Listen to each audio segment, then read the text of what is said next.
কুয়েতে যারা বাসাবাড়িতে চাকরি করে তারা বলতে পারবে মাসে কতবার করে এইভাবে ঘোরা লাগে, কতবার করে যাওয়া লাগে, দিনেও কতবার করে যাওয়া লাগে। আসসালামু আলাইকুম, সবাই কেমন আছেন? আশা করি সবাই ভালো আছেন। আপনাদের দোয়ায় আমিও ভালো আছি এবং প্রত্যেকটা প্রবাসী ভাইয়ের জন্য অবশ্যই দোয়া করবেন যাতে আমরা অনেক ভালো থাকি, সুস্থ থাকি। দেখেন, বাসাবাড়িতে চাকরি করলে এইভাবেই ঘুরতে হয় মার্কেটে।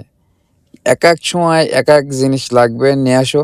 এটা কিন্তু ১ সপ্তাহের বাজার করছে। সামনে যে আছে ও হচ্ছে কাজের ছেড়ি, বাসার ভিতরে কাজ করে, ও লিখে নেয় এসে যে কি লাগবে।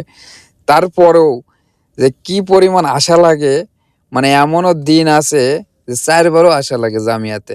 যখন খেতে বসবে তখনই ওদের মনে হবে যে এটা হলে হয়তোবা ভালো লাগতো, টেস্ট লাগতো, এটা নিয়ে আসতে দিই। ঠিক আছে? এইজন্যই আমাদের বরঞ্চ রেখেছে, যেটা সত্য কথা। মানে মার্কেটে যেতে হবে, আসতে হবে, এই জিনিস নিয়ে আসো, ওটা নিয়ে আসো। এখন আরো তো নেট হয়ে আরো সুবিধা হয়েছে। WhatsApp এ ছবি দিয়ে দেয়। ছবি পাঠায় দিলেই মার্কেটে গেলে দেখালেই একদম ক্লিয়ার। মানে যারা নতুন তাদের জন্য সুবিধা। WhatsApp এ ছবি দিয়ে দেয়। ওরা যে ওখানে মানুষ থাকে, যারা কর্মে ব্যস্ত থাকে বা যারা কর্ম করে ওখানে, তাদের কাছে জিজ্ঞাসা করলে ওরা বলে দেয়। এখন কিনবে জয়তুন। ঠিক আছে? মানে একেকটা জিনিসের দাম আছে, নাম আছে।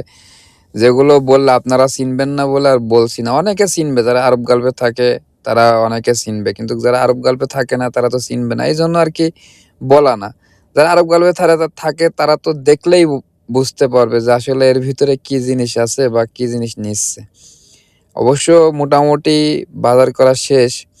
তাই আমি চলে যাচ্ছি। আমি কোনো সময় ভিতরে আসি না। বাট বাইরে বসে থাকি। আজ অনেক মাল বলে ওর সাথে আসতে হলো মূলত।